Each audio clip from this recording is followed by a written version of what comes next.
Indonesia lagi nggak baik-baik aja. Video ini di-shoot 8 Juni 2026, dan di minggu ini, kepala dari program andalan pemerintah, di mana program ini memakan APBN terbesar yang tadinya dianggarkan kurang lebih 335 triliun, dan yang menyedihkannya, kepala dari program dengan anggaran terbesar yang setara dengan menteri, baru aja ditangkap karena kasus korupsi. Pemirsa, Kejaksaan Agung telah menahan mantan Kepala Badan Gizi Nasional Dadan Hindayana. Persis di minggu yang sama, pasar kita mengalami penurunan yang terburuk bukan cuma di Asia, tapi di seluruh dunia. Per video ini di-shoot, IHSG sudah turun 39% year to date, dan sudah turun lebih dari 42% dari titik tertingginya. Gak cukup dengan pelemahan IHSG, rupiah juga sudah melemah 8% melawan US dollar, dengan 5% melemahnya. Itu cuma dari 1 bulan terakhir. Jadi jelas buat kita orang Indonesia, bulan Mei ini bukan bulan yang mudah. Dan ironisnya, semua hal yang terjadi di Indonesia sekarang itu bukan cuma karena masalah dan isu global. Memang dengan adanya perang di Timur Tengah dan harga minyak melonjak, membuat defisit negara kita melebar karena kita harus subsidi BBM untuk rakyat. Tapi kalau cuma masalah makro, cuma masalah global, kenapa yang crash cuma pasar saham Indonesia? Sedangkan pasar saham di negara-negara lain itu justru mengalami kenaikan. Dan kalau memang kita cuma melemah melawan dolarnya kuat kitanya lemah, kenapa bahkan kita melawan negara-negara miskin di Afrika seperti Burundi, Mozambik, Nigeria pun kita kalah. Belum lagi kalau kita ngomongin negara-negara tetangga seperti Malaysia, Singapura, Thailand. Nah, sebagai warga negara Indonesia, pertanyaan kita kan sebenarnya cuma dua.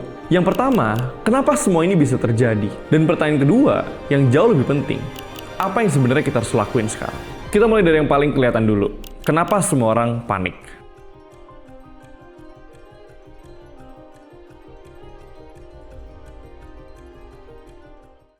Gini, kalau kita ngelihat siklus ekonomi dan krisis dari 50 tahun terakhir, biasanya ekonomi sebuah negara itu ambruk, terjadi krisis. Itu karena ada badai luar biasa dari global, dan kita terdampak krisis global tersebut. Kita ngomong lah, 98 krisis moneter Asia, 2008 sampai mortgage dari Amerika, 2020 COVID crash. Di tahun-tahun tersebut, satu dunia memang mengalami crash. Jadi wajar-wajar aja kalau kita di Indonesia juga mengalami krisis. Tapi yang terjadi di tahun ini, di 2026, itu cukup unik. Di mana Indonesia menjadi yang terparah di dunia. Berarti untuk tahun ini cukup spesial. Problemnya bukan lagi karena masalah di luar negeri, bukan masalah makro, tapi masalah tata kelola negara ini. Kalau benar fundamental dan data ekonomi bagus, pertanyaannya kenapa rupiah dibuangin? Kenapa pasar saham kita dijualin? Berarti kan orang-orang nggak nyaman untuk pegang aset Indonesia. Jadi kalaupun memang benar fundamental ekonominya bagus, tapi tanpa kepercayaan kepada tata kelolanya, menurut gue pribadi ya percuma aja. Karena investor ketika membeli sebuah aset, bukan cuma ngeliat tentang fundamental, tentang valuasi, tapi juga melihat tentang resiko. Resikonya Indonesia apa? Currency risk. Foreign investor harus tukar US dollar ke rupiah untuk membeli aset rupiah. Tapi kalau dalam 1 tahun aja USD itu mengalami penguatan 12-14%, gimana cara kita mengconvince bahwa dividen perbankan bank-bank himbara yang 13% ini itu layak untuk mereka beli? Sedangkan dividen yang mereka dapatkan dengan pelemahan US dollar yang mereka terima juga dengan menukarkan US dollar mereka ke rupiah, itu sama. Ditambah ada potential drawdown, ada potential volatility risk di situ. Jadi untuk para investor asing, it's an uphill battle untuk berinvestasi di saham Indonesia ketika rupiah kita masih terus konsisten melemah. Dan di tengah pelemahan rupiah sekarang, lembaga yang bertanggung jawab untuk menjaga stabilitas rupiah adalah lembaga moneter independen yang kita sebut Bank Indonesia. Bank Indonesia bukannya nggak ngelakuin apa-apa. Di bulan lalu, mereka udah ambil hard dose dengan naikin suku bunga sebesar 50 basis point. Dan kalau ngomong intervensi, Bank Indonesia juga udah bakar kurang lebih 10 miliar dolar Amerika untuk mengintervensi rupiah. Tapi aksi heroik dari Bank Indonesia ini ternyata nggak cukup buat menahan laju kenaikan US dollar melawan rupiah. Kalau kita lihat datanya, dari 19 Mei ketika Bank Indonesia naikin suku bunga 50 basis point, rupiah memang terkoreksi dari 17.700 ke 17.600-an. Tapi penguatan rupiah itu cuma terjadi dalam 1 dan 2 hari. Yang lebih parahnya, udah dinaikin suku bunga, tapi US dollarnya tetap menguat sampai hari ini. USD IDR itu sudah di angka 18.200. Dan kita semua sama-sama tahu ketika terjadi kenaikan suku bunga, itu akan buruk untuk pasar saham. Dan itu terbukti, semenjak kenaikan suku bunga tanggal 19 Mei sampai hari ini, IHSG sudah mengalami penurunan, hampir 20%. Desperate move untuk naikin suku bunga, dengan resiko nge-squeeze liquidity daripada pasar saham dan ekonomi real, dengan tujuan mulia menyelamatkan rupiah, ternyata belum membuahkan hasil, dan jadinya malah udah jatuh ke tipa tangga, memberikan dampak negatif lebih untuk market dan real ekonomi. Belum selesai dengan segala permasalahan ekonomi, kebijakan, politik, kita juga ada di persimpangan krisis struktural, di mana salah satu indeks global seperti MSCI itu mengancam menurunkan kita dari emerging market ke frontier market. Ketakutan akan adanya outflow, capital flight daripada foreign investors kalau MSCI nurun kita dari emerging ke frontier market, ditambah dengan semua carut-marut ekonomi dan sentimen negatif, sebenarnya jadi nggak kaget kalau ngeliat IHSG kita itu udah turun 42% satu tahun terakhir. Belum lagi kalau kita ngomongin potential down rate dari lembaga-lembaga rating obligasi seperti Moody's, Fitch, dan S&P. Gue nggak mau memperkeruh keadaan, tapi teman-teman bisa jadiin itu sebagai salah satu patokan ketika kalian menilai resiko untuk berinvestasi di masa sekarang. Jujur, dengan pandangan awam gue hari ini, gue melihat masalah kita itu ada di tata kelola, transparansi, dan komunikasi. Dan menurut gue ini nggak bisa di-solve semerta-merta cuma dengan moneter. Karena kalau solusinya cuma naikin suku bunga, likuiditas di mana-mana akan makin seret, masyarakat akan makin teriak karena bunga hutang pinjaman kerja mereka meningkat. Dan kalau desperate move ini ternyata pada akhirnya juga nggak menyelamatkan rupiah kita, menurut gue tahun ini malah kita cuma bakal mengubur diri kita sendiri. Yang harus dibenarkan adalah komunikasi. Gimana pemerintah meyakinkan kita, para rakyat, meyakinkan investor, meyakinkan semua orang bahwa memang betul fundamental kita baik-baik aja, dan memang di masa depan kita ini adalah negara yang kuat, negara yang cerah. Yang harus dibenerin adalah transparansi. Sampai detik ini, sovereign wealth fund kita, which is Danantara, belum melakukan keterbukaan dan transparansi data tentang apa yang mereka lakukan, kemana uang kita pergi, dan apa hasilnya. Yang harus dibenerin adalah governance, tata kelola yang baik. Jangan sampai beberapa program andalan yang menyerap APBN terbesar, bahkan program yang menyerap 30-40% daripada APBN kita, itu dikelola oleh orang yang salah. Visi yang tepat, mimpi yang tepat, niat yang tepat, ketika dieksekusi dengan salah, program yang amburadul, penuh celah korupsi, dikelola oleh orang yang kurang tepat, niat yang baik dilakukan dengan salah, bisa jadi hasilnya adalah salah. Dan dengan kerendahan hati, kalau pemerintah mau membenarkan tata kelolanya, good governance, mau membenarkan pola komunikasinya, mau ngelakuin transparansi lebih, menurut gue hal-hal ini bisa mengembalikan trust investors. Rupiah kita bisa menguat, IHSG kita bisa balik naik, sebenarnya ekonomi kita bisa diselamatkan cuma dengan dua kata, yaitu kerendahan hati.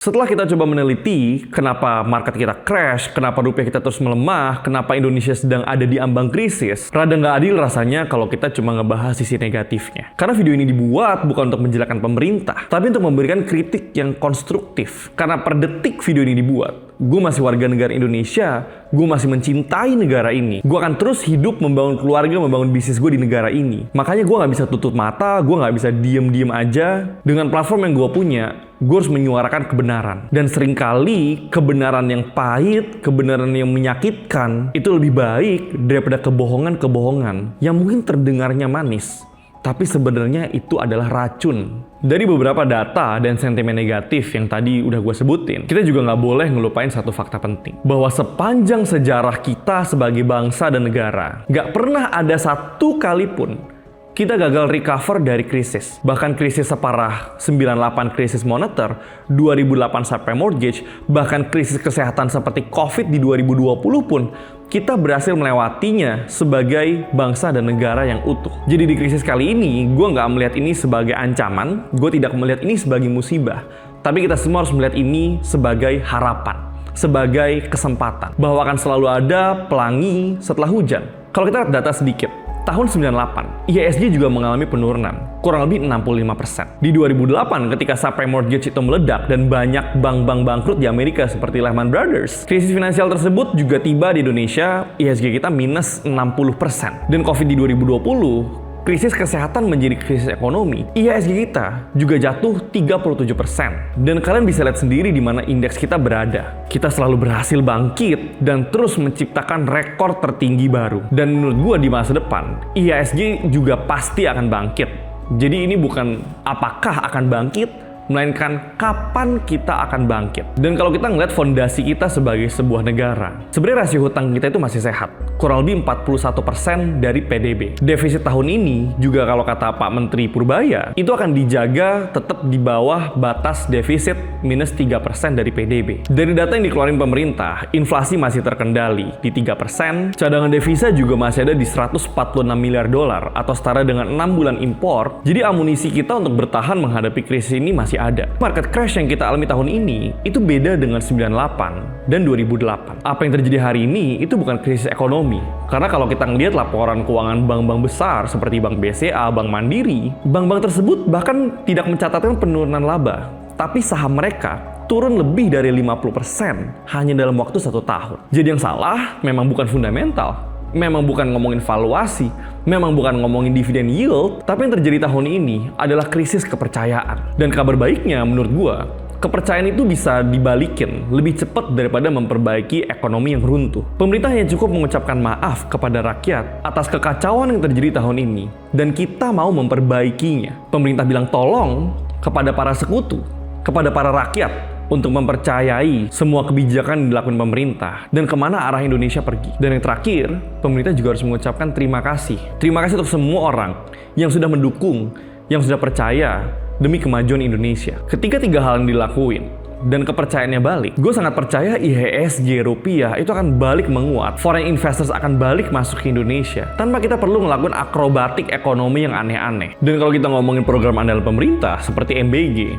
mungkin secara spirit itu tepat. Dengan memberikan makan bergizi gratis, mencegah anak-anak stunting, menciptakan masa depan yang lebih baik untuk masa depan Indonesia, menyalurkan uang ke grassroots ekonomi, memperkaya petani, dan mempercepat GDP growth ke angka 8% melalui government spending. Sekali lagi, secara spirit, kalau dilakukan dengan tepat, dieksekusi dengan tepat, mungkin bisa jadi program ini memang program yang bagus. Tapi faktanya dan realita di lapangan, sampai detik ini belum ada realisasi dan data yang cukup kredibel untuk menunjukkan bahwa anggaran yang kita spend sebesar ini memberikan dampak positif yang sesignifikan itu. Apalagi di kondisi krisis seperti sekarang. Nah, sekarang kita udah lihat kedua sisinya. Kita udah lihat sisi negatifnya, which itu adalah data dan fakta yang kita lihat sekarang.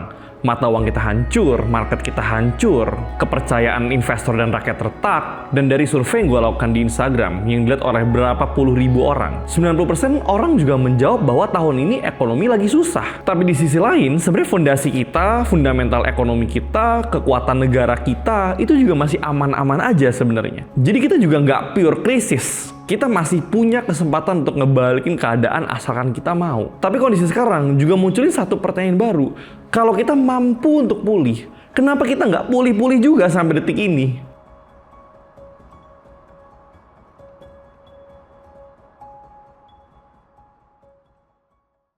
Jawabannya adalah karena pemerintah belum melakukan apapun untuk mengembalikan kepercayaan publik. Kita ini negara yang sangat kaya, sumber daya alam kita ini luar biasa. Dengan apa yang kita punya dan kemampuan ekonomi kita, sebenarnya probability untuk kita bisa survive itu adalah 99%. Jadi kalau kita ngomongin data, jelas semua data ekonomi bilang bahwa kita mampu. Tapi sekali lagi, kalau kalian baca ketakutan dari semua lembaga rating, dari semua research yang dikeluarkan oleh fund-fund internasional, jarang sekali mereka membahas tentang fundamental ekonomi. Tapi sangat sering mereka membahas tentang tata kelola negara yang kurang baik. Dan di momen hari ini, nggak menjadi tone deaf, itu jauh lebih penting lagi. Di kondisi di mana harga bahan dasar naik, plastik naik, BBM industri naik, bahkan beras dan pupuk pun naik, rasanya sangat nggak bijak kalau kita masih berpura-pura bahwa ekonomi di mana-mana masih baik-baik aja. And the first step to change is awareness. At least highlight dulu bahwa memang ada masalah di negara ini. Jadi solusi konkret yang mungkin bisa kita offer untuk pemerintah adalah stop dulu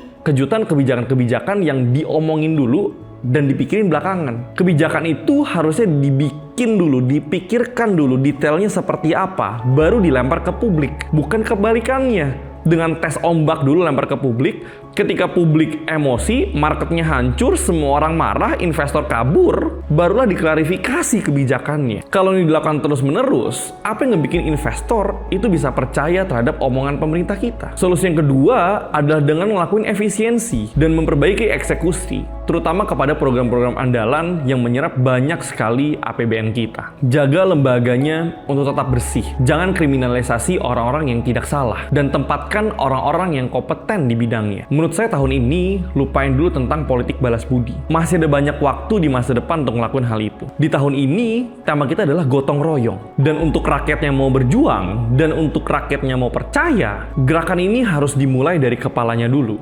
yaitu pemerintah kita. Jadi gue harap untuk para pejabat pemerintahan yang nonton video ini, saya harap memang ada perbaikan untuk negara yang sangat kita cintai. Obat yang kedua adalah untuk kita, untuk rakyat, untuk kalian semua yang lagi nonton video ini. Obat yang pertama adalah kita harus menyelamatkan diri kita sendiri. Karena nggak ada satupun orang yang bisa nyelamatin hidup kita, kecuali diri kita. Jadi siapinlah dana darurat, 6-12 bulan pengeluaran, taruh di rekening yang liquid. Kalian bisa taruh di rekening bank atau di reksadana pasar uang. Proteksi diri kalian dengan asuransi. Naikin skill kalian. Coba cari side hustle. Tetap naikin penghasilan bahkan di kondisi seperti sekarang. Tunda dulu pengeluaran-pengeluaran nggak penting. Apalagi dengan kenaikan suku bunga, jangan pernah ambil pay later. Jangan ambil hutang-hutang yang konsumtif. Stay defensive. Stay humble dulu. Karena kalau kalian masih foya-foya, kalian masih ambil utang konsumtif, masih agresif dalam pengeluaran kalian, ujungnya apa? Kalian harus dan terpaksa menjual aset yang kalian punya. Dan di tengah ekonomi kayak sekarang, semua aset turun. Kalau kalian panic sell aset yang kalian punya, itu sangat mudah menjual apa yang kalian punya dengan diskon 40-50%. Dan itu adalah obat untuk menjadi dan pasti miskin. Dan yang terakhir, teruslah mengupgrade diri kita, teruslah mengimprove diri kita sebagai manusia. Jadilah warga yang teredukasi, jadilah rakyat yang lantang. Jangan pernah diam terhadap ketidakadilan, jangan pernah diam terhadap kebobrokan, apapun resikonya. Karena kalau bukan kita, generasi muda yang mikirin dan pengen nyelamatin bangsa ini, siapa lagi? Dan untuk menutup video ini, gue mau bilang kalau gue masih percaya dan mau support terhadap semua kebijakan yang pemerintah lakuin untuk menyelamatkan bangsa ini. Karena bukan cuma nasib gua, tapi nasib 270 juta penduduk Indonesia. Ada hidup orang banyak yang dipertaruhkan terhadap apa yang bapak-bapak, para pejabat yang berkuasa lakukan dan keputusan yang bapak-bapak ambil dalam kelangsungan negara ini. Dan buat teman-teman semua, tujuan kita bikin video ini bukan cuma buat nakut-nakutin. Bukan juga untuk bikin panik, tapi kita semua bersama-sama gotong royong untuk mencari solusi. Dan yang paling terutama, untuk menjaga diri kita sendiri, menjaga keluarga kita sendiri, karena kita pun pasti akan bisa melewati krisis ini. Asalkan kita terus hidup, teman-teman semua. Feel free untuk share pendapat kalian di kolom komentar. Kalau ada yang kurang setuju, debatin boleh, tapi tolong debatnya dengan data, bukan dengan teori konspirasi. Dan kalau menurut kalian video ini bermanfaat, jangan ragu untuk pencet tombol like, untuk pencet tombol share, supaya teman-teman kalian, keluarga kalian juga teredukasi dengan apa yang terjadi di negara kita hari ini. And the last but not least, stay strong, stay hopeful, and I'll see you in the better times. Salam cuan.